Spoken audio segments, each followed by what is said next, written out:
Well, it's official. The SCO Zone has gone international. I'll be joined by our guest from the United Kingdom today, Mark Coope, on this episode of the SCO Zone.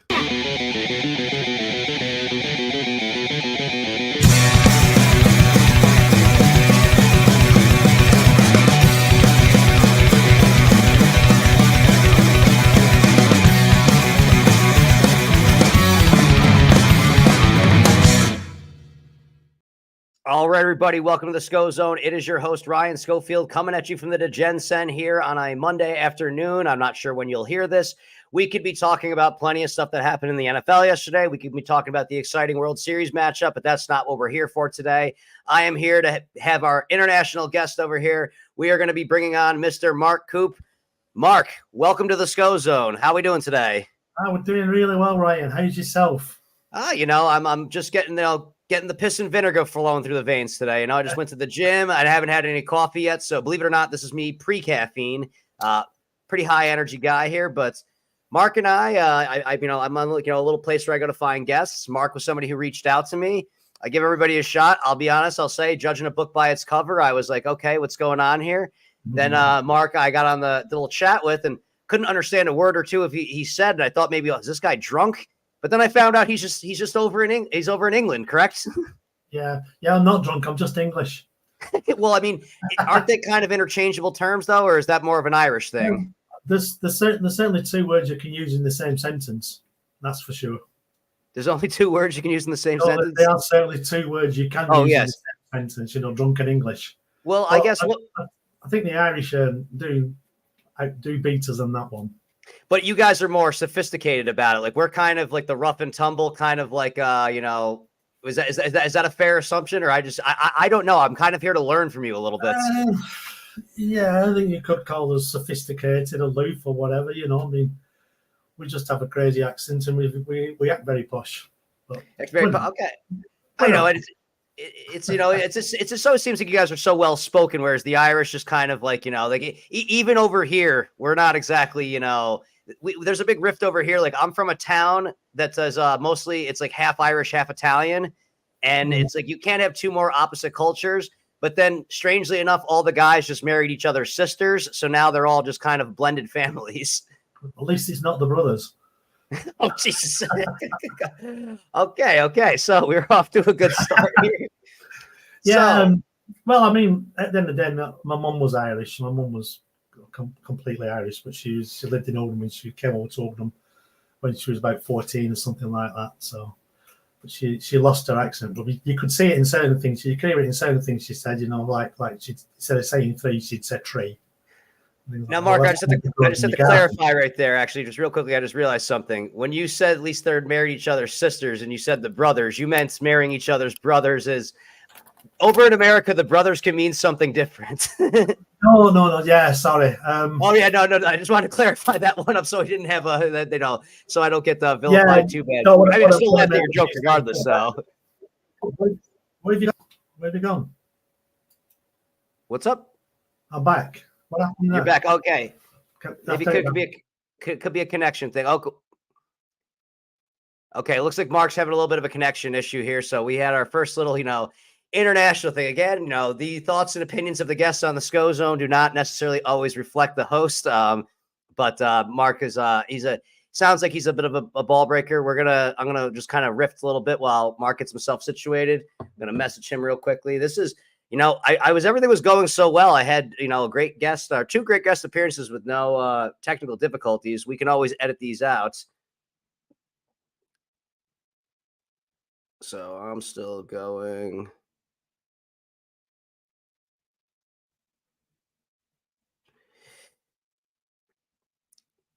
Well, I guess while we're waiting for Mark to get back here, I'm going to I guess I want to say anything. Maybe I'll even lead into this with him. Yesterday I couldn't help but I work during the day on Sunday, so I don't really I follow up on football afterwards. I usually watch the extended highlights to kind of see what I really don't even care to see anymore. The one game I did watch yesterday was the Jets and the Steelers, which I was feeling good about my little picks there. I posted my video that I had. I had the one loss I had during the afternoon was the Packers by a hook.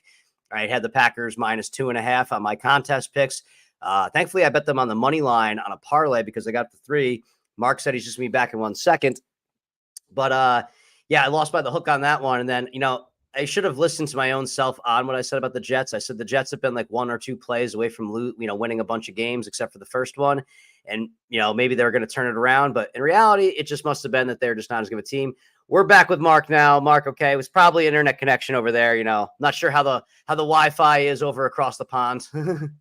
I think I need to put more coal on the boiler to get the steam going again. Okay, well, we'll see what's going. So Mark, Mark, one of the things you cracked me up about was, I could sense that there's a sense of national pride that you have over there when you did say that, your mother's 100% Irish, but you forgive her for it. Yeah. Well, yeah, I've got to do that. I mean, we all love our mothers, we have no choice. Yeah, but she's long gone now, unfortunately. She's passed away and joined my dad up wherever they are. So. All right. Yeah. No, well, I'm sorry. Sorry to hear that. I lost my father, and it's always a rough thing, but just kind of one of those, as my father always told me while he was alive, hey, Ryan, life goes on. Absolutely. I mean, it's part of life, and you can't get out of life without that happening. It's going to happen to all of us. It's inevitable. It's just sad when it does.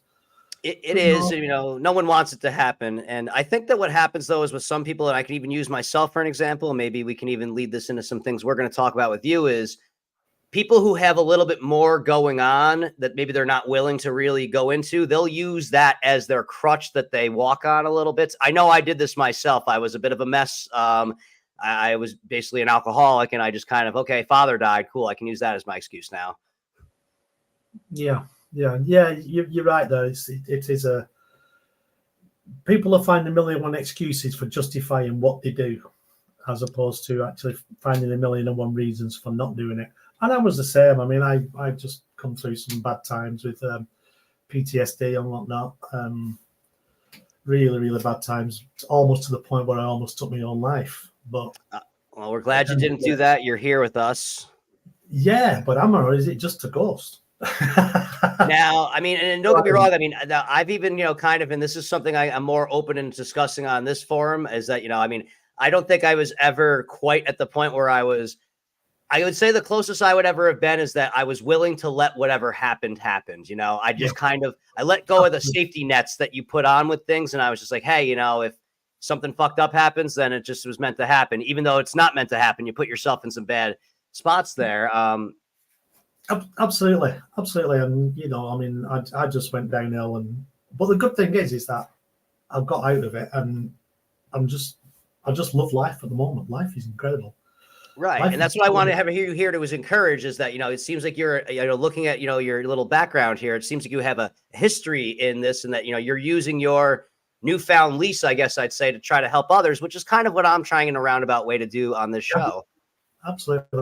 That's what we're on the planet for, isn't it? I mean, we can be selfish and insular, or we can just look towards ourselves, or we can look at the bigger picture and look around and see that whatever's going on all over the world, and there are some nasty places in the world, as we know, and there are some nasty places in England and America and all over. But at the end of the day, people are people, and as long as we treat people with respect and not hatred, then the world's going to be a much better place. The sooner we start doing that, the sooner the world will be a better place, when we can all work together, no matter where we're from, what culture we're from. My mum's Irish, like I say, I forgive her for that. But, I have nothing against Ireland. I've been to Ireland 3 or 4 times myself. It's a beautiful place. If you can drink Guinness, you're okay. So I quit drinking, but I still drink the Guinness Zeros. Those are still they're a delicious beverage. They're still, I mean, and I wish I could still drink the real stuff, but the problem is I have one of those and then it turns into 20. Yeah. I mean, and that's got to be an incredible kudos to you, because just to have that willpower to say, knowing that you can't have a drink again. I've stopped drinking. I've almost done sober October, apart from a bottle of wine. We'll take a bottle of wine out of the equation, but I've almost done sober October, and I feel so much better for it. I mean, but I'm not stopping drinking. I like to have a drink, but not like I used to. Not like, I mean, when I was playing rugby, it was just crazy. Saturday nights it was just like a day down at the Wild West. I know all about it, my friend. I mean, those sports culture things. Because here's the thing: is that especially in a sport like rugby, is that you have and I never have played rugby, and I want to ask a little bit about more about the rugby. But when you're involved in a high testosterone, high adrenaline event, it is very, very difficult to then turn that switch off. It is, and then plus you get the peer pressure, don't you? Because I played rugby league, which is slightly different to rugby union. We've all got our opinions on it. I'm not going to express them, but it's the same sort of thing. You're in this high adrenaline sport, as you say, and then when you get out in the bar after, then the contest continues. You've moved your challenge from off the pitch into the bar then with the opposition. It's who can drink the most and who can drink the quickest and who can drink the art of ale and all that. That becomes the norm. That becomes the other side of the sport. And then you end up going out with your mates and you're getting home at 2:00 in the morning in a bucket. So you say that it's like that when you say with the competition afterwards, it's still in good fun though, correct? Yeah. That's what I like hearing. I like that. This is something that's bothering me about American sports versus international sports. We have the NHL over here, which is very, very, very much not American-born players in the NHL. And one of the big things about them is that they play in the Stanley Cup Finals for 7 games at a time. These guys are trying to almost kill each other, but they always shake hands at the end of the game.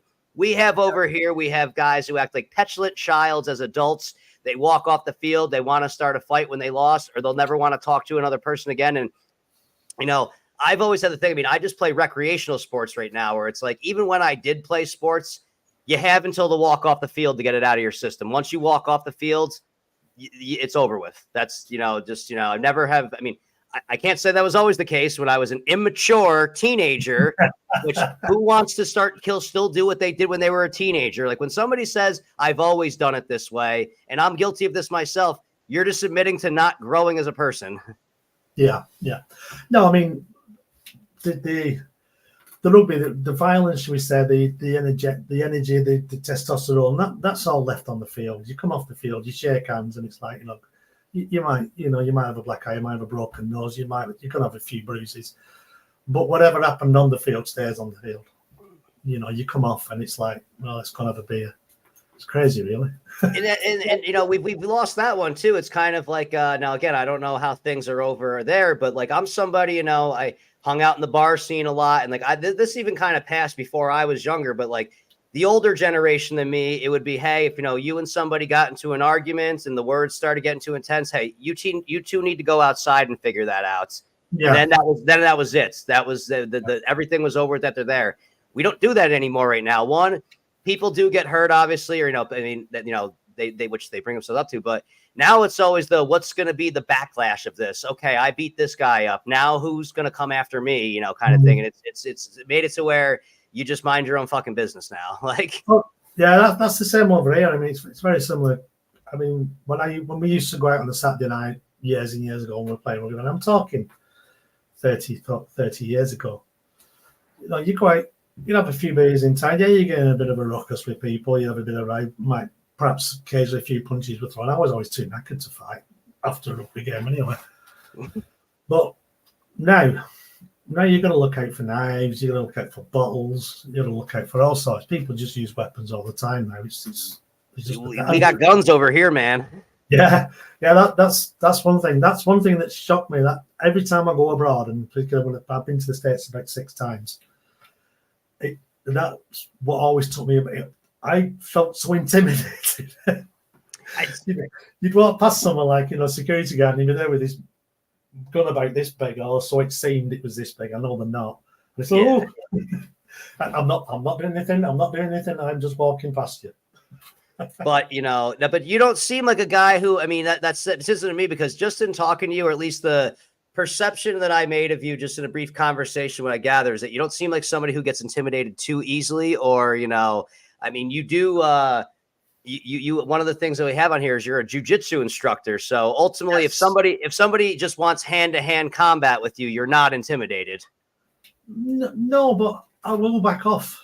If somebody wants to fight with me, then they've got to come after me, because I will back off. I just don't see the point of fighting. Particularly Jiu-jitsu is brilliant. It's a fantastic, and it is traditional Japanese jiu-jitsu they do. It's not the Brazilian. It is really the basically from the samurais of the 5th century. It's way back when. And from what I understand, that's a defensive martial art. It's actually exactly what it is that if you give me no choice, I'm going to defend myself. It's not an attacking art. Now, what's the difference between traditional and Brazilian? Because I mean, most, when you, I'm very limited in the scope of the mixed martial arts, which is really kind of one of the biggest growing sports out there. I feel like that you hear more about the Brazilian than you hear about the traditional. What exactly is the difference in that? You do definitely, because we actually, our dojo now we rent some space off a club that is Brazilian Jiu-Jitsu, mixed martial arts. And their emphasis seems to be a lot more on the fighting side of it, the combat side of things, the competition.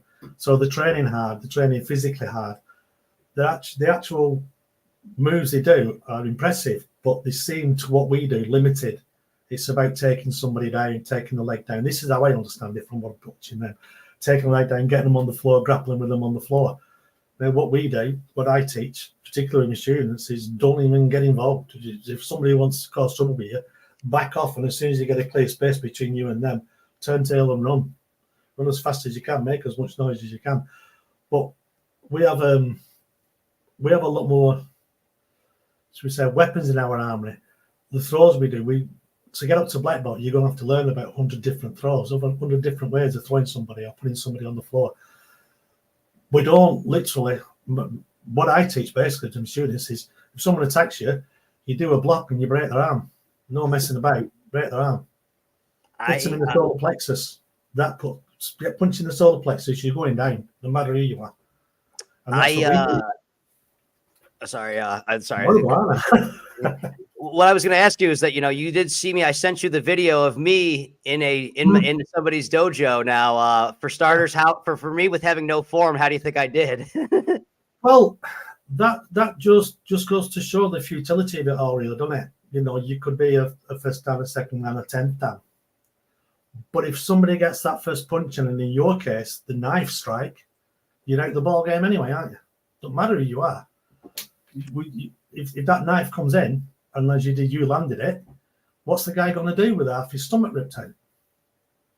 That's how I look at it, and I teach my students. If someone pulls a knife on you, don't even hang around.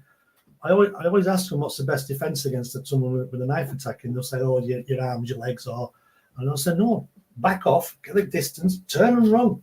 Don't even." It takes a split second for someone to stick a knife in you. Now you're going about, I can look after myself. Yeah, I can, one-on-one, I'm great. 6 years ago, and this was causing me PTSD, I got attacked on my own driveway outside my house. Okay. By about 20 youths, 20 of them. Wow. A, I had no chance anyway just because of the numbers. But B, I had no chance anyway when they brought the weapons out. Because I walked past one and I did everything that I'm not supposed to do. I didn't assess the situation like I was supposed to do. And I just walked straight into them, which was a mistake. I wasn't violent. I was concerned, but I wasn't angry. But as I walked past one guy, next thing I know, I'm on the floor. And that was because as I walked past him, he smacked me with a bottle on the head. And the bottle came across my head there. That's why I got that dint and that cut. I can kind of see it. Smashed my nose. So I got up to face him to say, what's going on here? By this time, my head was scrambled. And I'm on the floor again. So his mate from behind hit me on the back of the head with a bottle. Bang. So I got it twice on the head with bottles. And that's a jiu-jitsu black belt. Yeah, one-on-one, or even both of them together without weapons, they probably wouldn't have stood a chance against me. Jiu-jitsu black belt, 20 years of rugby league. I can take a hit, but it's not something I like doing. I stood up again to face the guy who hit me the second time, just as he was swinging the bottle again in an arc, which I managed to block. And then I hit him. But I hit him. It was horrible. It was horrible. These are what questioned about whether I should be doing martial arts. I actually questioned myself at this stage whether I should be doing this, whether I should be teaching people what I did. Because I hit this guy so hard, I felt every single bone in his nose and his cheeks crumple. I literally felt them under my fist. and I hit him. And I've struggled for 6 years with that. That was what caused the trauma, was the pain that you inflicted on somebody. Yeah. And not the pain that somebody inflicted on you. That's interesting to me. No, that was when I finally got to sit down in front of the therapist and we got talking about it. Yeah, the trauma that went on was horrendous. You know, being hurt, because I was hurt for a long while. To be honest, I should have died. I really should have died that night, because to be hit twice on the head with a bottle, and they weren't just soft blows. I didn't even have a concussion. Got a thick head. I think. I'm glad you're laughing to bring some tension to this one, because this was it's going to play. I mean, you know, that's obviously a scary situation you just described there. It was at the time it wasn't, and it seemed to go on for about 15 minutes. In reality, it was probably less than a minute. All this had been on. Things have a tendency to slow down. So what happens is that, and this is I'm not sure if you're familiar with this concept called flow. Shesh Mahali, I believe, is the guy's name who kind of authored it. And that's when the degree of challenge and the degree of reward, not saying that there was living was the reward, I guess I would say. And the challenge is that they're beating me with weapons. When that happens, things slow down, where it's almost like have you ever heard of the movie over here, The Matrix? Oh, yeah. So it's almost like when you see how they're dodging the bullets kind of thing, like, you know, it probably slowed down as much to you, so you were aware of your situation, I guess I would say. Is that accurate? They did, they did something similar in 300, didn't they, about the Spartans? Roman Gerard Butler in it. They did something similar in that. Gerard Butler, the actor, correct? Yeah, I did. Have you seen the film 300? No, I have not. I'm just familiar with his. It's a great film. But they do something similar in that in the action shots. You know, you'll see one of the Spartans jump up and he'll move in slow motion, and then at the last second they'll speed up. It's quite good, actually. It's quite effective. Now, what was the motive behind this attack? Were they trying to rob you, or what was it going on? No. Random hooligans? No, they'd already done that.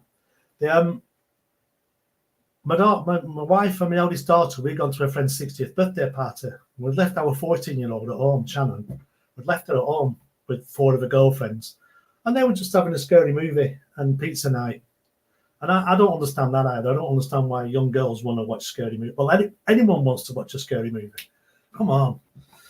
Give me a good old comedy any day. What happened was, it's win.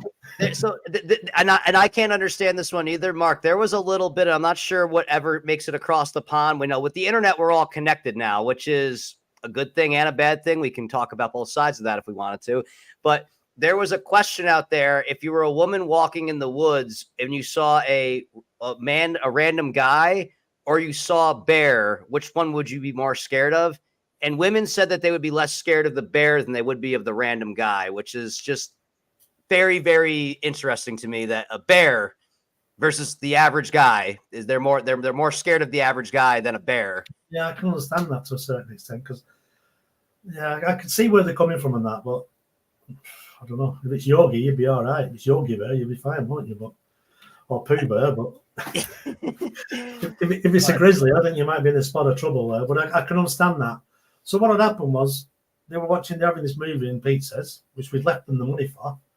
And then one of the girls decided to phone a boyfriend who came round. She let him in, who then phoned his mates. And before you know it, there's 30, 40 people milling about in the house. You know, just wrecking the house, basically. They smashed doors, they broke doors, they smashed walls. They even threw, and this is what they even threw, you know, the cereals, cornflakes, and that sort of stuff. They threw them all over the kitchen floor. We came in, there was just like a layer of cornflakes and stuff. I mean, and then they nicked the bottles they hit me with. I collected single malt whiskies. I had about 12 of them, different ones, different makes. And that's what they nicked that, a load of bottles of wine, and that's what they hit me with. They didn't even with my own gear. They didn't even get their own stuff. How cheeky is that? And there's an expression over here: never get shot with your own gun. But that's not that's not a conventional weapon. You don't leave a bottle of liquor. You're worried about the weapon of that bottle of liquor being what you might do to yourself when you drink it. You know, not fucking what somebody's gonna. You know, like it's. I mean, If every place I was in that had a bottle was considered to be a fucking hostile territory, I wouldn't even be able to leave this corner of my apartments. And that's what happened. So I mean, and at that stage, after I hit the guy, it was just I just went feral. I would say I just went wild. I turned into just this incredible whatever, and basically if it moved, I hit it. I mean, at the end of the day, there were kids from about 16 to 24-year-old, but they should know better. You should know better. You can't go into someone's house. You can't take stuff out of someone's house, and you can't go around hitting people on the every bottles. But I struggled for 6 years with this punch, just this one punch, and it was, if you can imagine, it was probably the Moab. I know that you Americans had the Moabs in the Second World War, mother of all bombs, which were brilliant. It was a Moab of a punch. It was probably one I'm never going to throw again in my life. Everything were right about it.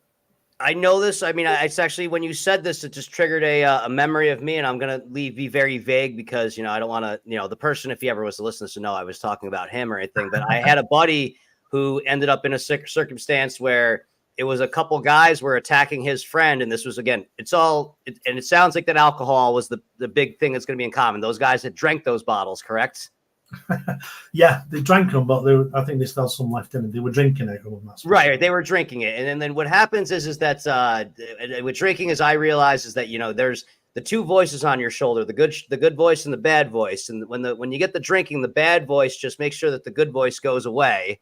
And suddenly there's just no, like, you basically, like when you watch a 3-year-old child, they don't have any idea of consequences, or they just want to do what they want to do in that exact moment. It basically brings you back into that kind of state of mind there.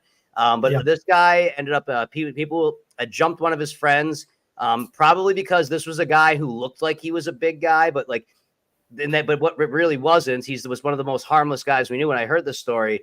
But my buddy ended up chasing this group down and caught somebody, and he hit the guy, and he's like, when I hit this guy, I heard a sound that'll haunt me for the rest of my life. Yeah. And it's realizing there's an expression I've heard before. It's called there's two tragedies in life, and one is getting what you want, and the other is not getting one's not getting what you want, and the other one's getting what you want. We all like to think that we're, if we're wired as an alpha male, we can do that kind of damage on somebody. It makes you feel empowered until you actually do it, and you're like, oh my God, you have to look at your hand and know that you have a weapon attached to it. That you don't look at your hand as a tool anymore. It's a weapon. Yeah, that is the perfect description of it. Perfect description of what happened, because I realized at that time that I was a weapon. Everything I've been trained, my hands, my elbows, my knees, my feet were trained as weapons, and to actually see that come into fruition of what it can actually do with the correct application, that, I'll be honest, I think it scared the life out of me. That actually scared me more. It sounds like it almost did. You said that, that you were contemplating at one point in time. I mean, it did legitimately scare the life out of you. I went downhill so bad, so fast, and I put, even now, because this is only 6 months since I come out, it's only starts this year that I started coming out of it. Even now, we're struggling to get back to where we were 7 years ago, because I just destroyed everything financially. I destroyed my own business. I destroyed everything. I just retreated so far and so deep into my shell.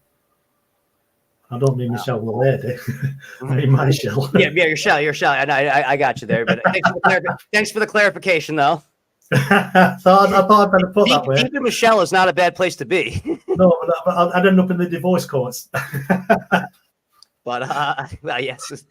But I mean, you said though is that you had all the training. So like, I mean, I can kind of go a different way with this one. Of that, I would say, we forget as human beings that we are creatures, we are animals, and that I believe that we actually, if we were to kind of study the history of man,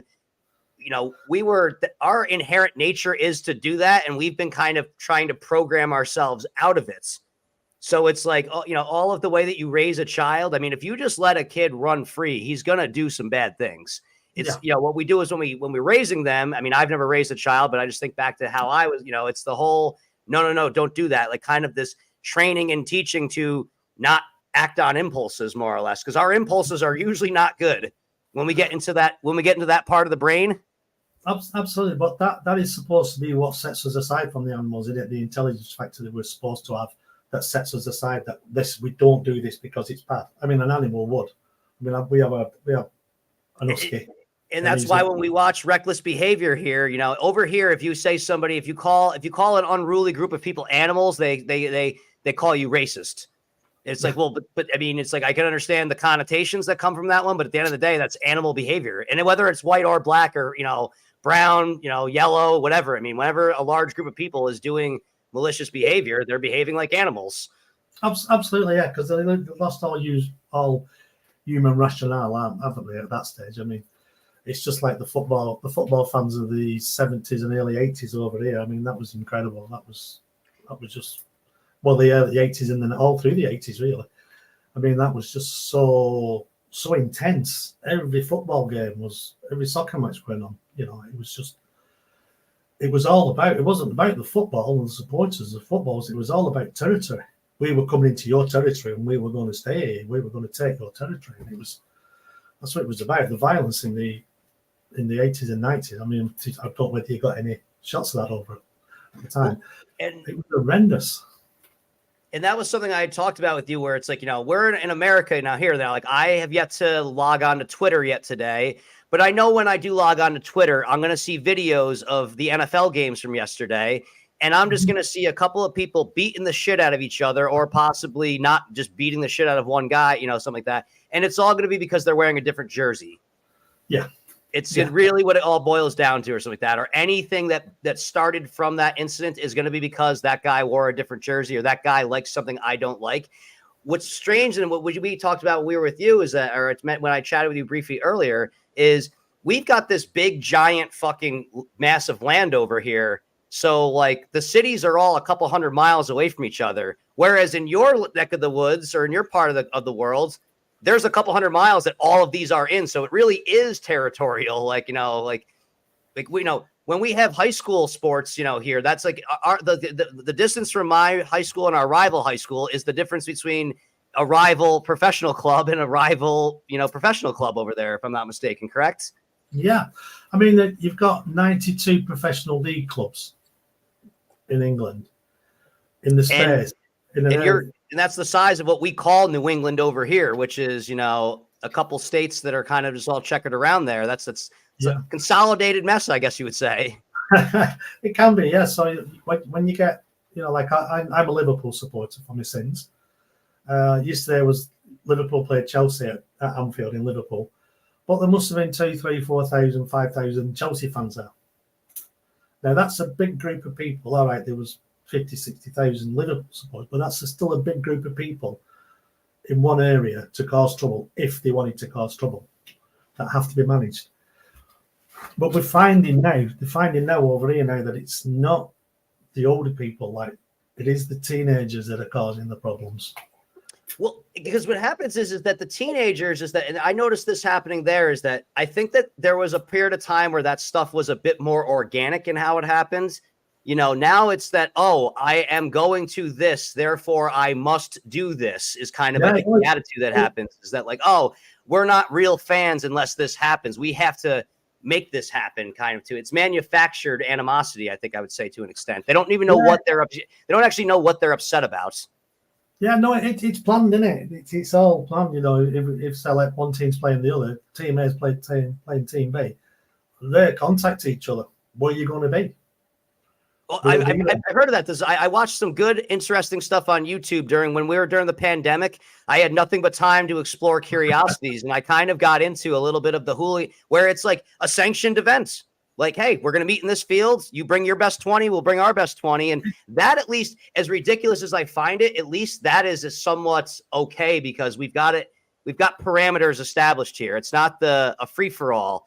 And I almost, when you say that the idea of that, the 5,000 Chelsea and the 60,000 Liverpool, not to bring up rough subjects here, but it almost reminds me of the war that made America between us, my side and your side, is that we don't know who fired the first shot. It was just somebody fired the first shot and we got to go now. Yeah, it was something like that. You know, it's just crazy. And it's just might be the smallest little thing that sparks the incident. But once it happens, even with overwhelming odds like there were, 5,000 people, if they start to riot, that's a lot of people to be controlled. It's exactly. I mean, there were no trouble. I've got to say that. Not that I know of, there were no trouble. They were pretty well behaved. And they've gotten pretty good. I've seen with the advance in technology, and especially your guys are in one of the most like surveyed parts of the, like if I'm not mistaken, isn't England one of the most like surveillance societies as far as everything's on camera everywhere? Yeah. So with facial recognition, they're very good at stopping. Like I saw one thing where it was a guy who was a former, and you guys call them firms over there, not gangs necessarily, correct? Firm, so the firms, like a guy was kind of actually going to do, like he was talking about his former life as being a hooligan more or less. And he was within a certain distance from the stadium, and he was just there to talk with a filmmaker. And they're like, "Hey, man, you can't be this close here." Like they spotted him. It's like if a known cheater at a casino is within a certain distance, they're like, "Hey, you got to get away." Yeah, we don't even take a chance of this one. Doesn't matter if you're fucking helping an old lady cross the streets. Get away. Yeah, sorry, I was laughing at that casino a bit. I find every way. I'm a gambler. That's the big thing I have on the show here. It's the one, but I don't even look at it as necessarily as much of a vice as I do look at it as a side project. I mean, it's not exactly the most glamorous lifestyle, but I do find ways to turn a profit. It's not for everybody. It's probably something I shouldn't do. If I ideally had more money, I would not feel the need to do this, but it's kind of a nice little passive way of, well, I like to have a little bit of relaxation in the world, but even then, I'm actually even starting to find I get as much satisfaction out of not watching something I have money on versus I do, because at the end of the day, am I trying to get a feeling? Like I have this little phrase I made up. It's called degenolin. And degenolin is when you combine degenerate behavior, gambling, and adrenaline. And it's kind of its own little drug. It's kind of like, it rhymes with heroin, but it's something that when you get that juice running through your veins, it's, that's what people are looking for. And yes, I do enjoy the degenolin high, but really what I enjoy is if I'm collecting money. Because if you're not, it's like you got bad drugs. Absolutely. So the reason why I had a smile about it was I was in California when I was 21. I'd gone over there me and my friend had gone over there for our birthday, for our 25th years. So I went to Vegas with some friends. We drove up to Vegas. Vegas in the 70s, you said? It was around about 72. That's a way different Vegas than we have out there now, man. That was scary Vegas. 82, sorry, 82. Oh, 82. Okay, still a little scary. So we went there and we were in the casino. I got separated from my friends. I got separated from them. There were 5 of us, and I couldn't find them anywhere. I was running around the casino looking for them, and it was like I was getting, what's happened? I'm a stranger in a strange land. And then I spotted them over the other side of the casino, so I just walked straight line to them. Straight between the blackjack tables, straight between them, not round them. Next thing I know, it was like some gorilla had got hold of me. It's like one of those, you turn back, you turn. Yes, hello. Yeah. Hey, sir, you walk between the tables. Sorry? You walk between the tables. I've no idea what you're on about. Don't lie me. So anyway, I got a severe ticking off, and there was like 2 of them, and I thought, I'm out of here now. So it was an interesting experience to be accosted by one of those blokes that's about 14 times the size of you. You use bloke. I love it. I officially am talking to an Englishman if I hear bloke. Yeah. But I mean, that's also too. So, I mean, America, now, it was such a small area. I mean, are towns that much different? I mean, I know you said there's different dialects. Like you're in Oldham, England, and you said that, you don't speak English, you speak Oldham. Like, are towns that much different as far as culturally as well? And like, the foods and everything? Like, I travel around the country here, and it's like, we're literally a bunch of different fucking countries, I would say almost. That's it. I mean, you're the United States, aren't you? I mean, there's a load of individual states all been united. And, literally, the accent will change from where I live now in Oldham. I could go one way into Manchester, which is 7 miles, and it's a totally different accent. I could go 7 miles the other way, which is Yorkshire. Well, I'm in New York right now, man, so that might be my neck of the woods. No, I'm in Lancashire. And if you know the history of Lancashire and Yorkshire, we don't get on there was a big battle fought, which was an actual civil war for the throne of England between the House of Lancaster and the House of York. So the red rose, which is Lancashire, and the white rose, which is Yorkshire. So, it's only friendly rivalry now. Obviously, we still don't go out with halberds and swords and cut each other down and things like that. We've sort of like got past that stage. Well, and that's what it kind of brings it almost like it hits a point that I made earlier there, is that like, you understand what the history behind that whole situation is. The younger kids though, do they know? Are they still, I don't think, are they still unruly with each other, but they don't even know why? Yeah, I don't think it's as much now. I don't think we teach British history so much now in schools and Second World War history and all that stuff. Stuff really that shouldn't be forgotten because it is part of our makeup, our culture. But they don't want to teach a lot of the stuff that happened over here anymore. I'll tell you that much. No. But it's necessary because, rightly or wrongly, it's what I'm saying with us. Rightly or wrongly, it's what's defined the country, and it's not about what went on in the past. We should be looking at the past to learn from it.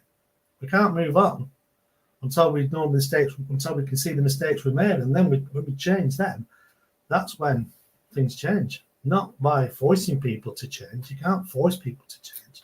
You can't say you should be doing this and you should be doing that, and we should meet in the middle and be happy. No, I'll get into this slightly. I don't want to go too deep into it. When I was a kid growing up in the 60s, 11-year-old, so it would have been just coming into the 70s, early 70s. I moved from the junior school, one place we moved house, we moved to a junior school, my secondary school, or what you call your high school. And it was primarily, all them years ago, it was primarily white, right? There was one guy in there. He was dark. Come in. And I tell you what, he was brilliant. He was one of my best mates. There was never any conflict with him. I used to go to his house for dinner, and he'd come to our house for dinner. As an athlete, he was a fantastic athlete. He was just brilliant. And there was no such thing as racism. There was none. The sooner we get isms out of the world, in my opinion, the better. Especially when we mislabel them. Yeah, I mean, people just bringing isms in everywhere. If they don't like something, they call it an ism. Well, I'm a Liverpool supporter, so traditionally Liverpool and Man United don't get on. So I'm going to bring a Man Unitedism in. Or you being Man Unitedist? Or you being Liverpoolist? It's crazy. Let's just all. The fact is, people will integrate and people will get on if you leave people to integrate and get on without all the stupid politics in the background. Get rid of all that and just let people get on with each other. My jiu-jitsu club where I teach there, I've probably got about 60 people on the books, and I probably have about 30 or 40 training regularly.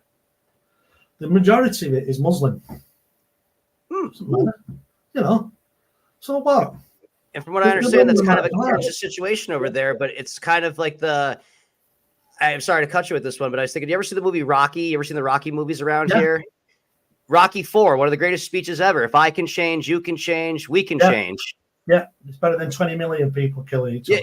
Yeah, exactly. No, and I like how you say, the parts of the history thing, because it's like, that's part of the thing of this show is that, hey, there's a lot of things in my past that maybe would be things that would be better unspoken to other people. But if I just told you about all the good things that have happened in my life, you would never understand who I truly am. And I think that you can put that's on a micro level, and if we put it on the macro, is that like, hey, some bad things have happened, but we've overcome, let's be proud of the progress that we've made to get to where we are. But it's not the good things that define you, is it? It's all of them. It's every single thing. It's not the bad things that define you. You are a product of everything you've done. You're a collection of your experiences. Everything you've not done as well. You're a product of them as well. The things you haven't done will not influence you to be what you could have been. It sounds so simple, yet it's so complicated for some. Or in many cases, as I've been going on with the changes that I've made in my life or something like that, it's that everything was so difficult until I decided, no, it's actually kind of easy. You know what I mean? That was another thing I got on with you that I really want to hit on, which is a big thing, especially over on this side. I'm sure it is over there, but you help with people with corporate anxiety. And I believe that that's something that everybody that has an employer feels. I got into that as I started coming out of my reverie, shall we say, over the last few years that I was suffering the PTSD. And that was a story in itself, because that suddenly happened. I went to the doctors at the start of this year, around about January the 15th. And I went into the doctor's surgery, and there was a female doctor, there was a female assistant trainee doctor, and there was my wife, Rachel. And we walked in there and we said, "Hi, how is everybody? Everybody all right?" I walked in like me, and then the doctor said to me, "So how are you feeling today?" That was it. Bomb went up, balloon went up, boom. I just fell apart. Literally just fell apart. Everything, just literally everything. This last 6 years, 7 years, everything just came pouring out in the doctor's surgery. I was sat on the floor, best described in the pool of tears and snow. On the floor, just bidding like a baby. And I don't know how long I've been there. I remember waking up, I had my arm was hurting and my finger was hurting, and they put a heart rate monitor on my finger, and they'd taken my blood pressure when I started coming round. I just literally fell apart. That was a blessing in disguise, because that was the start of my recovery. That was when I came out of it. That was how I came out of it. That was a sharp shock that got me out of it. So then I decided that I need to do something here. I need to rebuild my life. So that's when I started experimenting online. Consequently, I found my mentor who's taken me down this path. He's done a lot of work with me. He had more faith in my ability than I had in myself initially. Now, as I start coming out of it, I know there are people in the world in similar situations to me at that stage. I know that people have got this corporate anxiety. I had corporate anxiety, but I had no corporation anymore. That's all gone. I've destroyed it. But there are people who are struggling. I'm terrified of where my life is going at the moment, because with the situation I created financially, with the mortgage, with all the bills I need paying. So people are struggling. They're in this job, and they're there and they're thinking, why am I doing this? I've done this for 40 years now. And where am I in life? What have I achieved in life? Where am I going? How can I do another 10 years of this? How can I get up every single morning and go to work for 8, 9, 10 hours a day? Just to be put on the scrap heap of life when I'm 65, because I don't want to retire. What's going to happen to all the skills? Where do the skills will just be taken out of the skill pool? What's the point of that? What are they going to do with them? Have they got enough money to get them through in life? And that's now what I want to do. And I also, people with mental health, just one thing I want to say. All you blokes out there that think you're dead tough and you're struggling with your head, with your cabbage, get it right. Just talk to somebody. Just say to somebody, "Hey, Ryan, can I talk to you, buddy? Can we meet up for a coffee? I need to talk to somebody." Just do that. Don't do what I did, because I'm a tough guy, man. I'm an alpha male. Yeah. I didn't do that. I didn't talk to somebody. That's why I nearly killed myself, because it just built up and built up and built up and built up until eventually my head exploded. It really reminds me of my story. And I mean, I'm getting this, and I guess I would say that the one thing I have that's nice is, I mean, again, and I want to say like that, but it's good for me that happened for me at like 36, 37 years old. Now, like one of the things, and especially where, like you probably had the added pressure of anxiety, is that I'm single. I have no kids. It's only me. And I would almost say that you probably would not have as much of that feeling if you didn't have the pressure to take care of those that, of your family, like if it was, as I always look at, like I sit there in these meetings or whatever like that, and I hate that they fucking say this all the time. And you can swear on the show, by the way, too. I just haven't been, we've been nice, but they'll always say, we just want you to be able to do this, to be able to provide the life for your families and stuff. And I'm like, you are so fucking full of shit. You don't give a flying fuck about my family. It's just that thing that they can use against me kind of thing, almost, where it's like they're able to get more out of you because they make you feel bad if you're not doing your best, because you're not doing the best for your family. which you may or may not be. But the whole thing is that maybe you being at work 50 hours a week, being a freaking slave to the grind is not the best thing for your family. Sure, you got money and they got a place to live and they got food to eat, but they don't have a fucking actual fucking family member anymore. Like I know that my relationships at work have made it that it's almost unbearable to be around me at sometimes with my friends and family. But because I get fucking my name on a leaderboard, or they put me in an email every now and again that makes me feel fucking special, it's fucking bullshit or like that. You know, we have the expression here is that, you know, you're fucking, if you die tomorrow, your fucking job will be posted before your obituary is. Oh yeah, definitely. I'll same here. So yeah. I kind of now go on this one where I'm a little bit different now. There is the idea, though, I do say, like you did mention that, though, about how your mentor believes more about you than they do to me. That's really one of the biggest reasons I do perform is, you know, at my current or any job I've had, is that people do see more potential in me than I see in myself. I'm just looking at this as a means to an end a little bit, where they kind of like, I think you could be capable of so much more. But I also am like, more is not going to be me. Like, people will validate themselves by their job title sometimes, or people validate themselves by the bottom line on their paycheck. And don't get me wrong, those are all important things a little bit, but that's not going to be who fucking defines you as a man. I mean, do you want to have, you know, at your funeral, do you want to say, oh, he was, you know, the best damn fucking furniture salesman in the ever saw? Oh my God, the way that he could turn a love seat into a sofa, you never saw anything like it before. No, I don't want that to be what defines me. But unfortunately, that's where I spend the majority of my life right now. I'm a furniture sales guy, but I've always been a sales guy and stuff. And it's like, I like this whole thing of that I'm able to, I look at this as that I do this job. I went to 14 different Major League Baseball parks this summer. I look at this as like going, wow, this guy does this. And I probably make the least amount of money out of the people I work with at this point, because I have actually put what's called, people have a life-work balance. I have a work-life balance where, and I always kind of look at it as that because having a little bit less responsibility, I've never worried about my ability to survive in this world, you know, because I joke around that if I was you put me in an 8x8 room, which I almost ended up in probably a couple times anyways, I don't need all of these things. Yes, these things are nice, but as long as I've got my integrity and I've got my health, I'll figure out a way to make this thing work, is kind of the way I look at it. And maybe it's not going to be the life that people, you know, people will pass off the life they want onto the life that you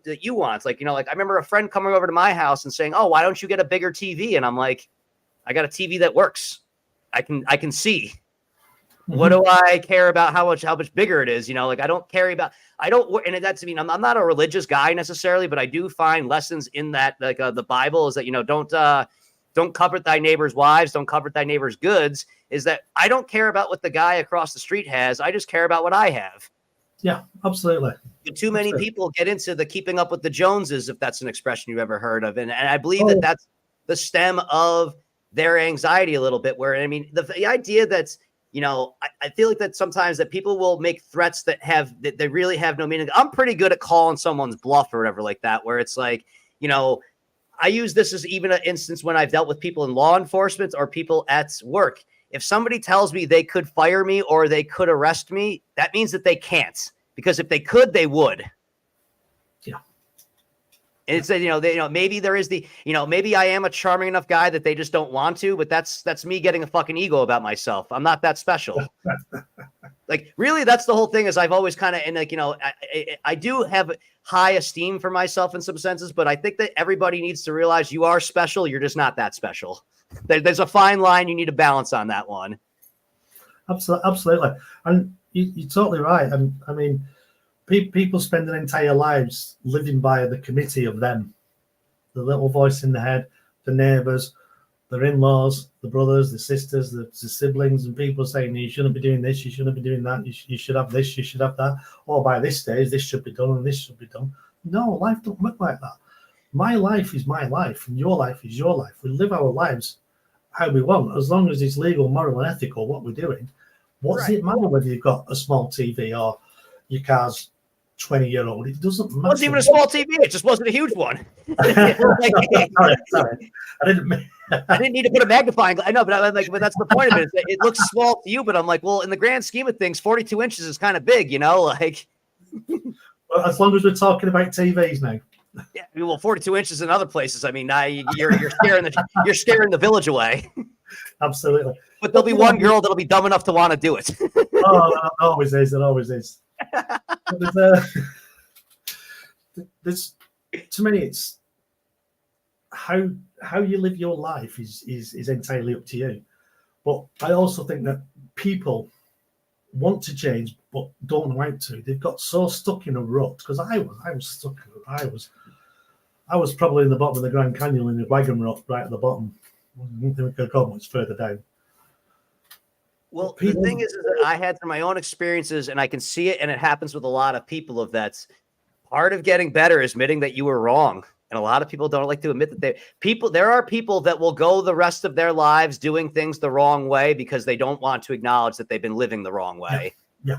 And my father was one of them, unfortunately. Like I remember, and it could be something as trivial as a sports fact. I remember one time he was telling me a stat, because we've got the one of the new school, old school things is that my father was kind of like the almanac. Everyone referred to him for something or whatever, where like, you know, if people were, hey, who had more home runs in baseball or something like that? Oh, let's ask Schofield, you know, like, and then he would have the answer and stuff. But there was one particular stat, I don't remember the specifics, but he was telling me, oh, this guy had such and such. And I just wanted to look it up to see who else was on the list. And I saw that my dad was wrong. And I remember telling him that he was wrong, and he started getting like almost as upset at me as he's ever gotten in his entire life. And this was over a fucking sports thing. And I'm like, oh my God, I just realized that he doesn't want to admit that he's been wrong for the last fucking 30 years. Like, yeah, it's I think it's human nature to not admit you're wrong. I mean, you look at, just take driving, for example. You know, you're driving down the road and somebody will do something stupid. They might pull out in front of you. Now, since I was 20 years old, I've done about 40,000 miles a year. I've been a field service engineer. That's a lot, even for a small country. That's a lot. This is way more than I do, and I'm in a big plot of land. I've driven to the moon and back, and further. But, you know, literally. Yeah, people make mistakes. I make mistakes, and I make mistakes all the time. I always view it as long as nobody gets hurt, nothing happens. It doesn't matter. It don't matter if they have to stop, you have to stop. But it's no need to get down deep in this, calling each other names, all this yabba, fighting this, fighting that, you know, silly gesticulations that people make. What is the point? It's not going to improve your day, is it? Someone put out to me one time, I hit the anchors. He didn't do it deliberately. And he was there looking at me, and I just put me out, you know, I said, you know, you okay? And he just went, yeah. I said, fine, carry on. And he was like, he must have been driving down the road thinking, what just happened? Why didn't that guy get out and punch me? Because I didn't want to. What would that achieve? He's gone away now, he's forgot the incident, he's happy. When it happens the other way around, and then people start effing and jeffing at each other out the window, making repetitive stipulations, you're on edge then, aren't you? You're on edge for ages after, for hours after. You wind up. What's the point? I had a similar situation that happened with me, I guess I would say. So I was actually physically hit by a car one time. I was run over at work one time. Okay. Right. I was working at a grocery store, and I was helping them. It was no good deed goes unpunished is an expression I hate exists, but unfortunately it is true. And they asked me, they were like, hey, like Ryan, you know, it was about to start raining. They were like, would you help the guy get in all the carts, and then you can take off as soon as you're done? I'm like, fucking perfect. You know, last load of it. I'm doing all this. All of a sudden, the invisible man tackles me, and I fucking get all this. I mean, it all one of those things, just like your incident. Everything happened so fast.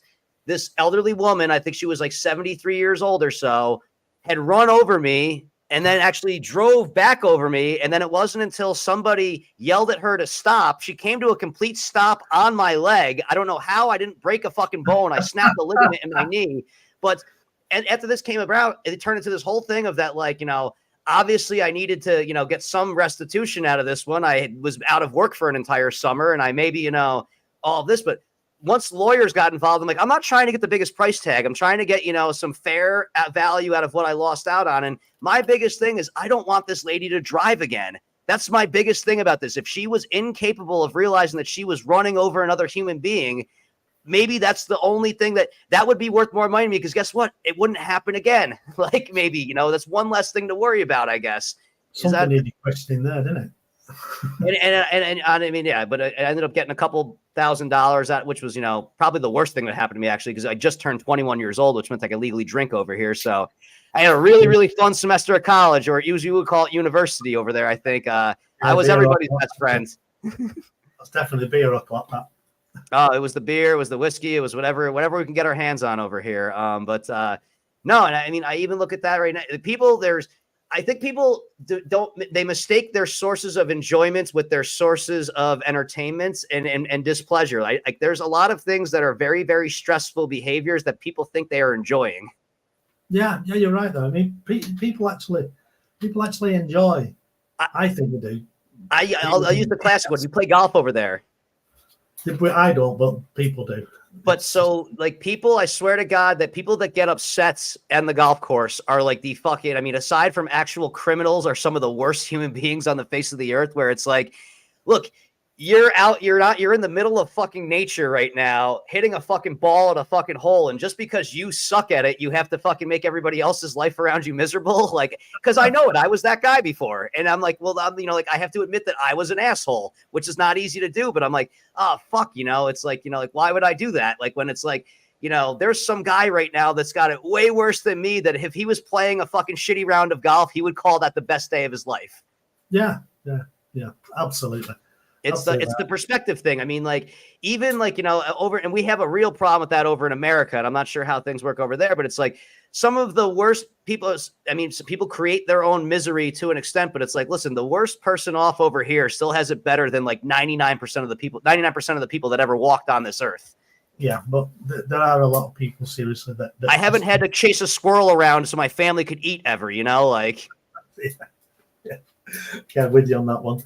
Yeah, it's just that people just have this inability to be able to admit they're wrong. But I mean, I do to a certain extent. One thing I've known though, I've learned is that my recovery has been better because I've managed to sit back, take responsibility for my actions, take responsibility for what happened to me. Yeah, it wasn't. You could argue it wasn't my fault, but what was my fault was I didn't tell anybody. That was my fault. I didn't tell anybody what I was going through. I put on this facade that I'm okay when I weren't. I wasn't okay. I was like a volcano inside. If I had been more responsible and just sought help at that stage, everything would have been a lot better. But I didn't, and I'm responsible for that. Nobody else. But so I had something like that with me. I mean, and I would say this kind of attributes with my alcoholism. Are you familiar with the movie American Psycho with Christian Bale? I've heard it. I've not seen it, but. So I won't on it. It's a great piece of work. I'm not sure how you feel about the Welsh or not. I'm not sure. I know that it's a little bit contentious with you guys over there sometimes, but I don't mind them. It's just a small country in England. It's a small town in England, Wales.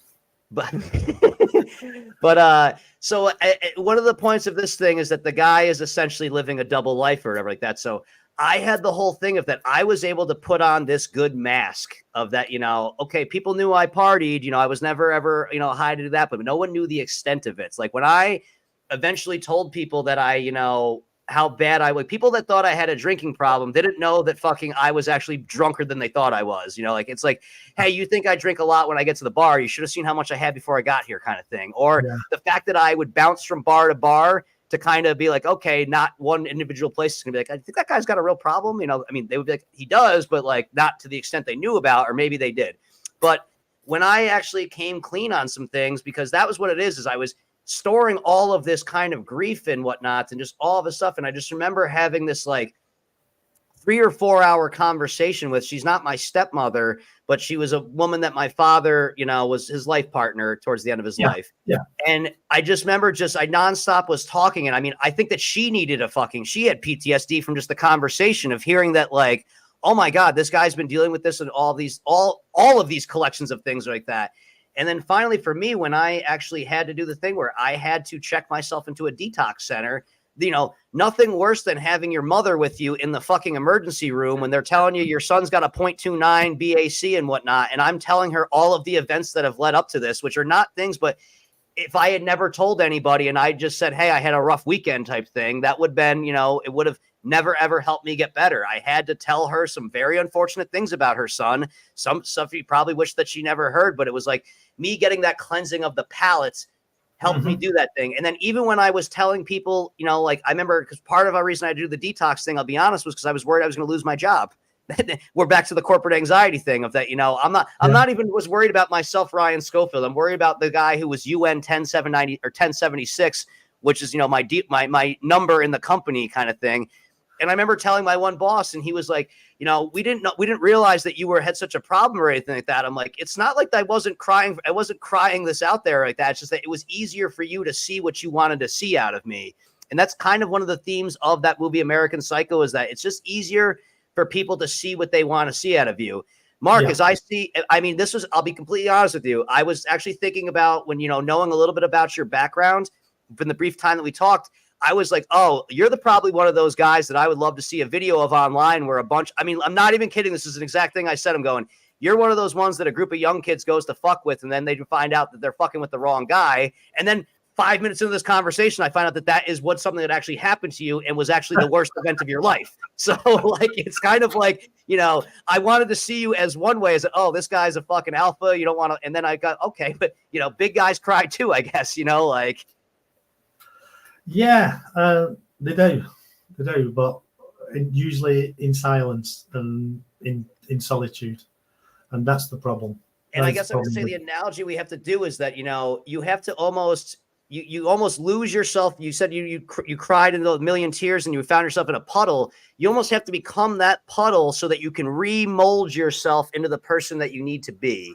You have to break it all the way down, which is very, very difficult because, again, you have to admit to a lot of wrongs and all of these things. But it's like, I need to go from this solid to just a fucking puddle that we're going to put back into the mold we want to, and then work on it to harden it.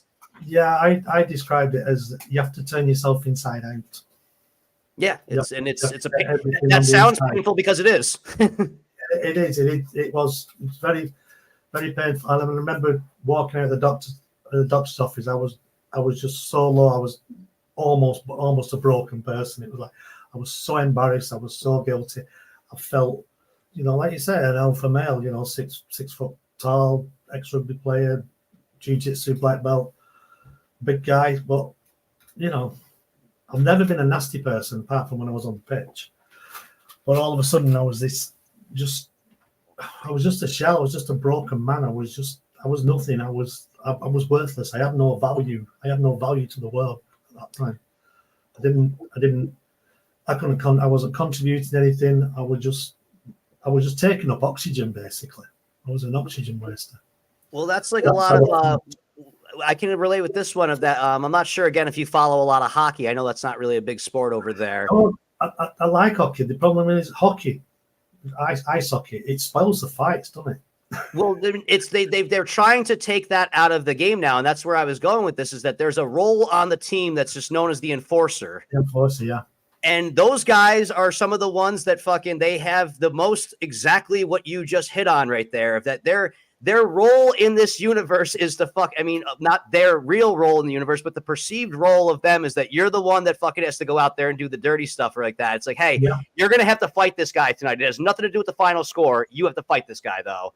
And it's kind of like, some of those guys have gone into some deep downward spirals, and when they come out with it and people do look and go, oh, I never knew he was such a softie. We just had this whole thing over here that Mark, this is one of the worst things ever. It's not one of the worst things ever. This is actually very, very insignificant, but I recorded an episode of a show that my microphone wasn't recorded. I still posted the video onto my YouTube channel because you can see how passionate I was about something that you never hear a word of. But they were talking about, there was a football player over here, and the guy fucking makes millions of dollars and all this stuff, but he was talking about how all of the hatred he was getting from fucking fantasy football players, the fucking biggest fucking bottom feeders of the fucking sports world, as far as I'm concerned, are these people that were messaging him, how much they hated him, this, that, the other thing, too. It sent him into a spiral of situations.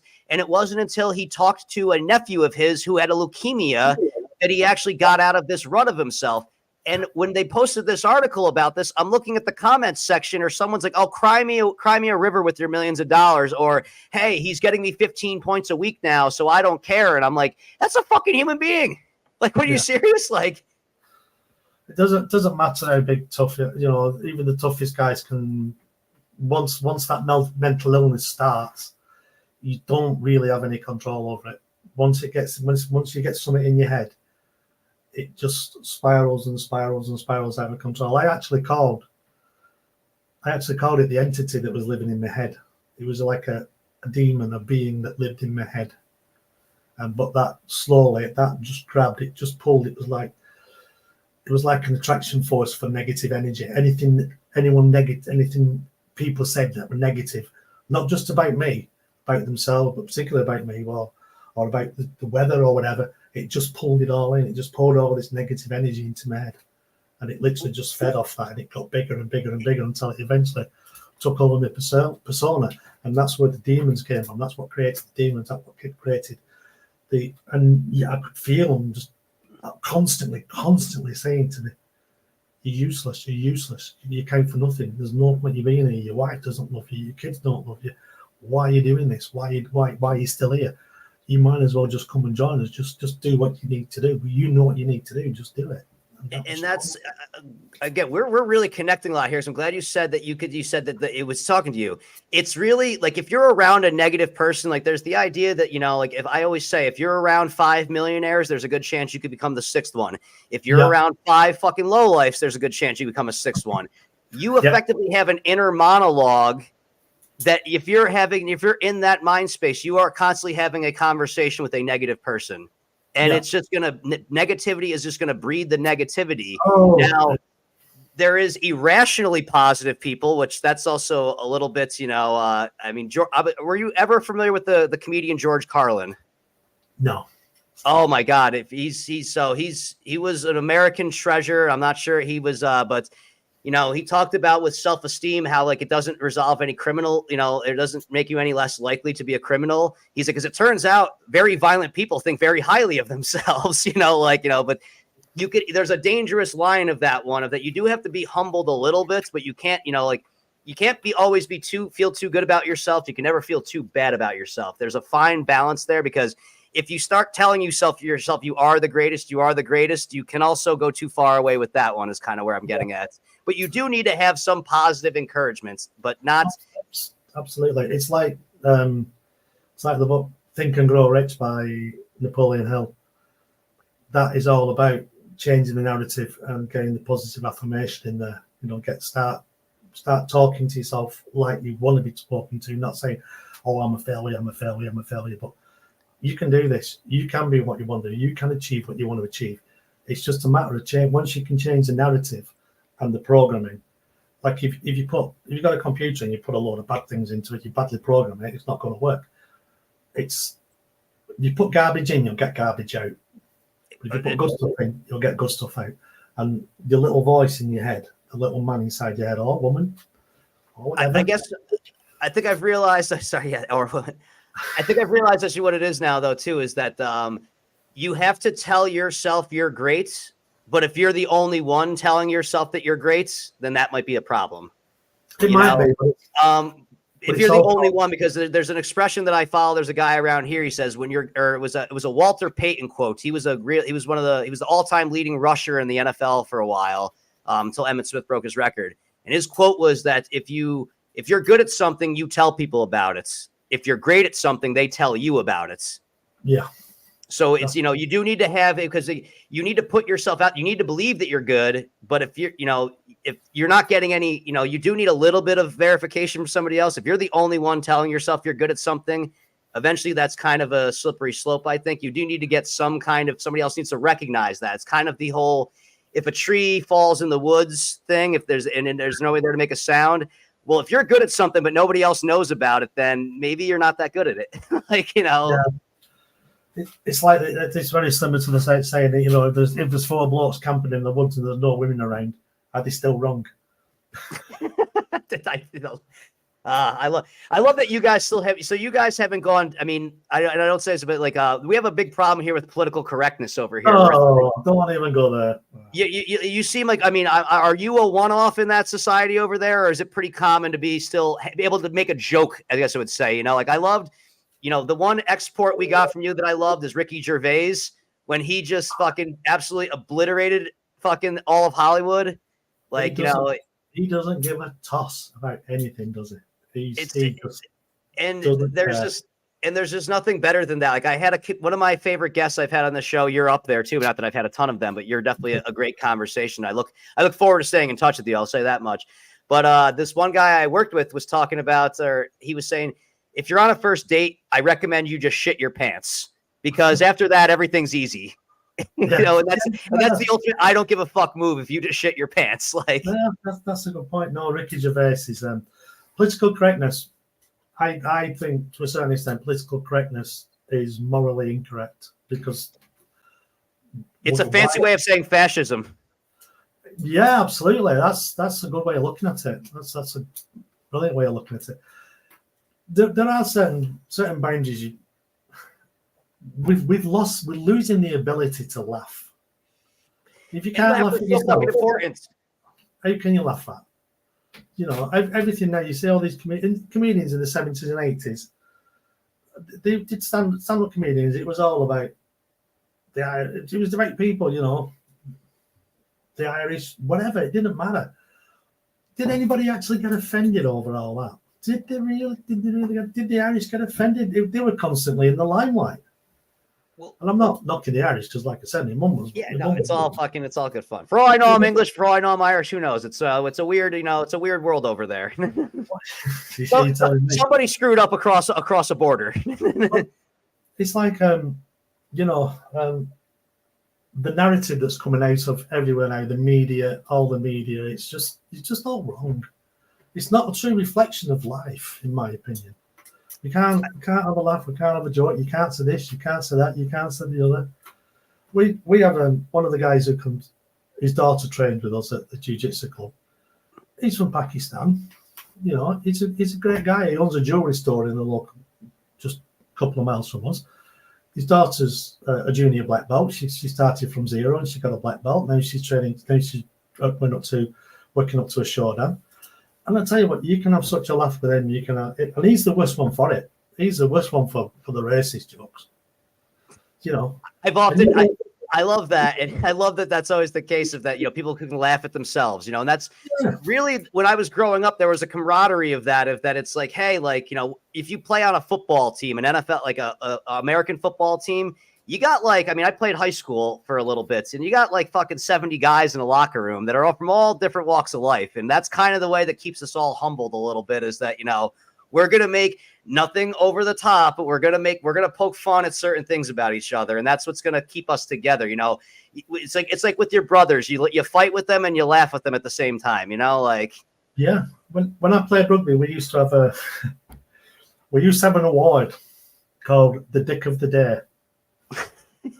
And that was you played the game, and this person who did the most stupid thing during the match, you knocked on just as you're about to score, you dropped the ball just as you're about to score, or you missed a tackle or whatever.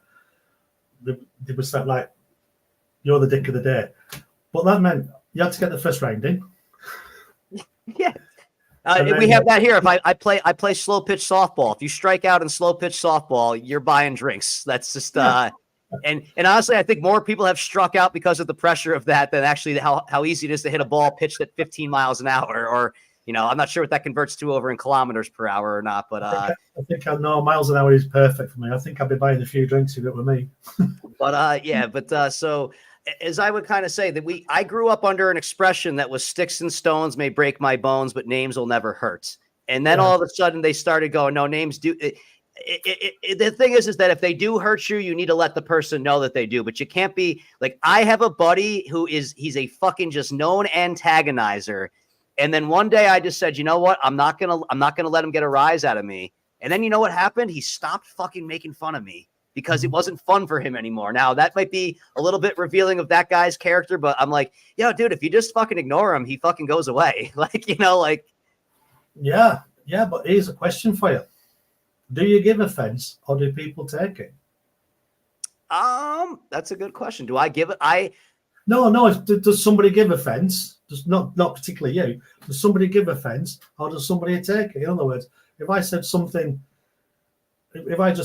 off the wall and you took offense, for example, have I given you the offense or have you taken the offense? I get now I get what you're saying with that one. No, yeah, I'm taking it. I mean, it's ultimately words are just words, and it's how you interpret them that give them the meaning of that. And that's why I'm on this new thing about how I hate people that, like, you know, I'm from this generation I'm trying to break out of, where everyone wants to communicate via a text message where there's no tone to those words. You choose the tone in which you read them. And that can cause for some horrible misinterpretations. Yeah. But there's also you know, like, people send by text because they see it as a victimless crime. They're not face to face with someone. People have sent me messages on Facebook and text that they wouldn't even dream of saying to my face. 100%. I know that's, you know, like the comment, they're bottom feeders. It's, I mean, I have this now as, I mean, luckily, because my friends, the people that I grew up with, would say some stuff like that to my face. I always say, I have to thank you guys because you humbled me and you've conditioned me for the rest of the world, because some fucking Joe Blow in his fucking basement making a fucking comment on my video, I'm like, dude, my best friends say worse shit than that to me. Okay. But at least I know that they have theirs is coming from a place of humor a little bit. Yours is just out of, you're projecting your own misery onto me. Yeah, absolutely. I mean, I just don't understand. I've said that with an example of this is this. It was my wife's 50th birthday a couple of years ago. Oh no, I've told her age. Don't let her see the video. So hey, that's up to you, bro. I mean, if she's a fan of the SCO Zone, then I'm really blowing up over there. So we had a party for a local pub, and some of the mates came. And one of the mates who's been a girl that went to school with. She's been one of these people, an eternal student, should we say. She's been to college and she's been to university, and she left school and then 40 years later, she decided to get a job. 30 years later, she got her first job as a social worker. So we're talking about this at the time, and we just had Mason, our grandson, who was about 12 months old or something like that.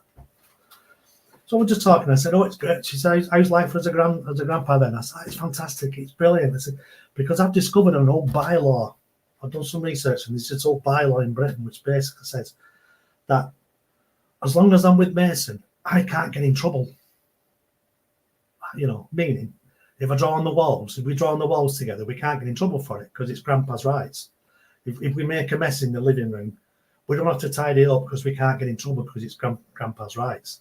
Because he's got your grandkids. That's what you can get away with." Oh yeah, grandparents. They let you do anything. It's amazing. I love them. What I mean? It means that no matter what I did, I couldn't get in trouble if we dug a big hole in the garden, or we can't get in trouble for that. You know, and that's what it was meant. So she said, social work. She says, "Oh, I'm a bit disturbed about this now." "What do you mean?" "Well, you said something like that you can't get in trouble for what you do to him." "What?" "No, well, I don't know how I deal with this now after what you just told me." So what are you implying? Are you implying that I'm a kiddie fiddler? Is that what you're implying? So that's what you read into my statement, that we can't get in trouble, and you've read that into it. And you're a social worker. I think you need to go and have a word and review your books, because everybody else sees the funny side of that it's just a bit of fun. We can spray tomato sauce on the windows. We can draw on the walls. But you see it as a totally different thing. I said, you really, really need to have a word. Your head, the fact their head went to that place so quickly. Yeah, it was quite disturbing, really. It was, and I just said, I tell you what, I really don't want to talk to you anymore. Do what you need to do. If that's what you think, if you know me since I've been married to Rach. In fact, she was supposed to be Rachel's maid of honor, but she didn't turn up. Sorry. And that is just a classic example of an innocent statement, a bit of fun being taken totally out of context because someone couldn't process it in the right way it was meant, and all of a sudden it became an incident. Who caused that incident? Was it me or was it her? Because it was 100% her, because this sounds like you didn't know that person very well, did you? I knew her fairly well. I didn't know as well as Rachel knew her, but she wasn't just a random woman I was talking to in the pub. It was someone Rachel had gone to school with, and someone who was Rachel's best mate grew up as a teenager. Okay, because I was trying to think of that. It's like, did somebody the perception is reality in the eye of the consumer. So it's like something that, that they've always, which is kind of weird. I guess I would say that they wouldn't just get that out of one statement from you, because actions speak louder than words is something I would say. So just because somebody has one slip up, all of a sudden you're now going to assume that worst of them. That person has had something against you, I think, for a while. Yeah, I think she did, because I basically told her a couple of years before that it's about time she stopped being a student at 45-year-old and went out and got a job. And there it is. There's always something else. Enough for the likes of me and my wife. That's because, I've struggled with this one where I've had some misunderstandings, again, with jokes and people, I remember two things. One, I had a girlfriend that I was like, hey, actions speak louder than words. And then she was like, yeah, but the action of you using those words. And I was like, all right, we're going down a fucking, eventually we're fucking all back to the start of the universe on that argument, kind of thing. Yeah. But the other one is that there are some times of that, again, we did talk about some personal accountability. And now I've gotten that assessment of you. You have to ask yourself, what did I do that allowed that person to think that about me? But that just sounds like someone that was bitter that you told them the truth that they weren't willing to admit themselves. So they just started looking for any reason to bring you down a little bit, because rather than them trying to lift themselves up, it's easier to bring down Mark. Of course it is. I mean, at the end of the day, it's like, so what? You're the one with the problems, not me. You're the one that's twisted to think like if you can't think like that. But this is what society is now. People are looking for problems. People are looking for a reason to whinge and complain rather than just accepting things for like they are.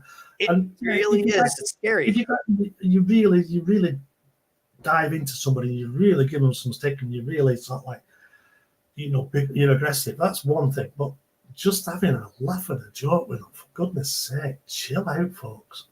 Well, that was like, with this podcast thing I'm doing, this whole thing, it started, we're kind of, you started a journey yourself, it sounded like, in January. I started doing this because this is really, truthfully, whenever they asked me when I was growing up, Ryan, what do you want to do? What do you want to be? I'm like, I just kind of want to be myself. That's always been my answer to that question. So for a little while, I was a stand-up comedian, but dealing with people that couldn't handle my jokes was an issue.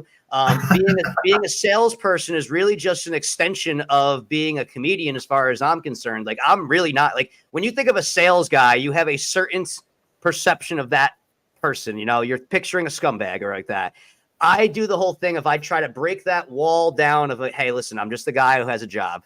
What can I do for you? Kind of thing like that. And, don't get me wrong. I mean, I do use that to my advantage. I don't always say use my advantage, but I build relationships, and based on that, I make recommendations that, yes, they are somewhat in my best interest, but they're also in the other person. I would not do something that only served me. And it's getting people to understand that, where some people are just going to look at this guy's just doing this to make money. I'm not going to lie. I am trying to make money, but this is why I think it's okay for you. And it's getting those kind of things through. With doing this show is that, I was kind of really struggling along starting doing this. It's only really taken off in the past, like, you're not even taken off, but gotten to where I'm having a gentleman like yourself on here. Is I was thinking of all of the things that would go wrong. And then one time I just decided, what? What about all the things that can go right? Well, that's it. Yeah. I mean, and sales is basically just a conveyance of emotions, isn't it? Somebody can transfer of enthusiasm. Yeah, somebody comes for you. They've got something you want. They want, you've got something they need. It's just a conversation. How do you break the ice? Not like some people have said, oh, you need this, you need that, you need the other. I hate pushing people like that. I like to have a laugh and a joke and get involved in a proper conversation with people, because I think it I was in a group one time where they had us reading a book written by a fucking FBI hostage negotiator.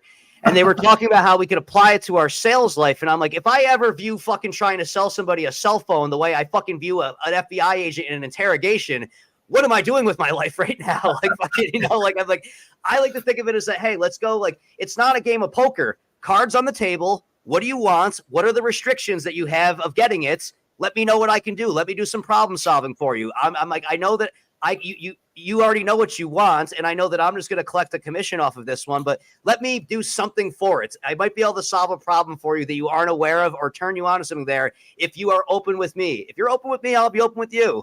Because at the end of the day, it's I'm not going to fight the extra mile for a couple extra dollars when it's like, hey, I can get you in and out real quickly, So what were you supposed to do then for the FBI? So we're supposed to tie them up, put them in a darkened room, feed them a few glasses of water now and again, and then negotiate the price of the sofa with them or the furniture with them. Yeah, I mean, that's the whole thing. I'd like to see. I mean, it's like I'd like to see how they would do that. That's always the best too. Is I think that there's other people that can talk about what they do, but actually not do it. There's a lot of doers, not some people can just talk a good game, but they can't do it there. They're called college professors. Yeah, absolutely. Because if it's anytime, like I used to hate this one. You'd ever take it? I had classes where the guy who taught the class wrote the textbook. So when I am asking questions, I'm effectively challenging what his life work is. And it's just like, look, if I'm paying this much money, can you at least tell me why I'm wrong? Because if you're getting upset that I fucking challenged you, that means that I might be onto something. Yeah, good point. Well, I just think society is. Well, I think to a certain extent we're regressing as a race. As we develop, we're regressing. Like we have too much stuff at our disposal. I mean, at the end of the day, human beings, back to the animal thing, we only have a couple immediate needs. Yeah. This is a thing I go on with all the time. When I was a kid, I used to get bored. Do you know how great being bored was? I got so creative when I was bored. I found ways to entertain myself. I would have to fucking try to be bored right now, to the point that we now have it. We're going to consider this a vacation. Like if somebody goes for a hike, it's like, hey, let's just leave the phones in the car and go for a walk. I'm like, that used to sound like the worst idea ever to people. Now it's actually a relief from the fucking hell we've created for ourselves. Like technology was meant to enhance your free time, not to enhance your productivity. The old thing goes on is that the reason that you made a dishwasher, the reason that the dishwasher was invented was so the housewife could take a minute to sit down for herself, not so she could be cooking dinner and doing dishes at the same time. Like, yeah, you're right. It's crazy. Mark, sorry, I got sidetracked then. Somebody just phoned me. No, Mark, I was about to, it's maybe a good time to transition. I told you this, which is always a good testament. When I said I aim for 45 to an hour, that's my way that if I'm not having a good time, I can cut things short. You and I probably could talk to the fucking eons. I would be, in a former life, I'm sure that if you and I were rubbing elbows at the pub, we probably would have a few too many P's and Q's. And we probably would just continue to talk. And it's been a fucking absolute pleasure on this end. I hope that you enjoyed yourself as well, absolutely. Too. It's been brilliant. It's good to have a podcast where it's just free flowing. Talk what you say what you like and just enjoy yourself. I mean, because at the end of the day, that's what we are. We're trying to get entertainment, but blokes are the best people in the world for just talking. Yeah, it's exactly the way it is. And honestly, this little thing is that this is, I mean, we did a little connected thing, but this is a nice, like, talking to people. And again, somebody that I never ever would have come across you unless we just decided, hey, we've got some common interests here. I will go out the rest of my day. I guarantee I won't have as good of a conversation that I had with you today. And if I do, then this is a fucking wonderful day, but it's already off to a great start. Mark, you've been a pleasure here. I got your website scrolling across the bottom here. You're at the Preneur, I see. I'm assuming that's kind of a play on an elder entrepreneur kind of thing. Yeah. You own a couple businesses. You got your Facebook page there, Mark Coope. I'm looking forward to, I'm actually going to add you. You're now going to be a friend of mine. You're not just going to be somebody I just chatted with once. I like to see how things are keeping up. And I'm glad that, I'm glad you overcame that demon that you had to be able to be here on my podcast and to share a story with somebody of that. Hey, I mean, there's probably somebody out there that really, really dreams of fucking punching somebody and knocking their fucking face out or something like that. But now you want to hear the other side of it. Maybe it's not all fucking sunshine and rainbows on that front. And I've learned a lot from your story, and hopefully you've learned from me a little bit too.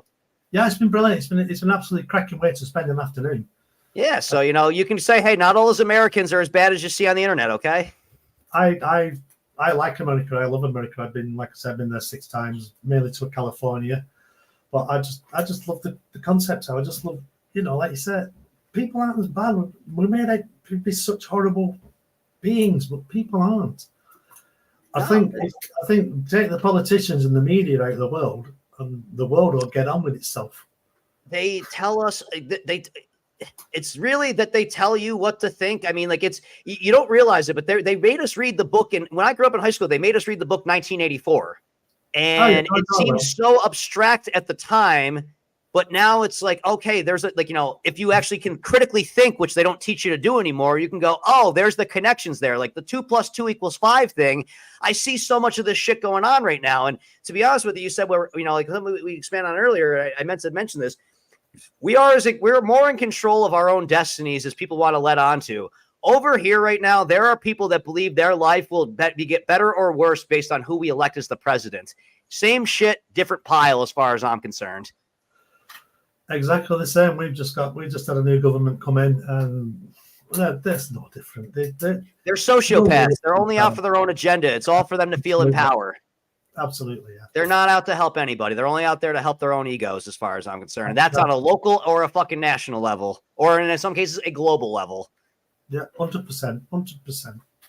Well, Mark, I think we can end on that note. It's been an absolute treat. And hey, maybe we'll have you back in down the road, see how things are going, because I could probably chat with you about anything and everything. So stay in touch, my friend. We got each other on the Facebook here. So, and if you want to add Mark and follow his journey, or, read about, he's the corporate anxiety thing, I think would really help a lot of people out. And then, I have to be careful with this one because I have coworkers that listen to this one, but you know what? I don't have to be too careful about it because I don't fucking give a shit. If you were going to fire me, you would have done it a long time ago anyways. I'm not hiding who I am. Brilliant. All right, Mark. It's probably almost dinner time for you. So go enjoy. It sounds like, you got to get a lovely wife, lovely family. And, maybe one day that's in my cards. But for right now, I'm just as I go, it's nice to help others, but you got to help yourself before you can help others, I think, too. Absolutely. If you're not the best version of yourself, how good are you for anybody else? Well, that's it. But just to put your mind at ease, I was 40 before I met Rach. I was 40 years old when I met Rach. I don't turn 40 till next May, so you're telling me there's a chance. There's time for you. There's a chance for you. Go for it. All right. I appreciate you, bud. We'll have you back at some point in time, but stay in touch and have a lovely evening. Okay, bud? Thanks, Ryan. Thanks a lot. That was absolutely amazing. I honestly was a little unsure. I mean, when I talked with Mark first, I mean, the accent and everything, and, just was going to, hopefully we had some same commonalities. We're two guys that just met each other. That guy has grown up in a different part of the world. Here I am over here. We're both strong, opinionated in certain things, but, we seem to agree on everything, and I just want this to be a nice example for everybody else too. This is one of my favorite episodes. I mean, they're all my favorite episodes, I guess I could say, of the SCO Zone. So take it easy. We're going to probably start posting about 2 episodes a week or so. This one will probably you'll probably be seeing this on a Wednesday. So everybody, until next time, welcome to enjoy your. I'm terrible at ending things. Okay.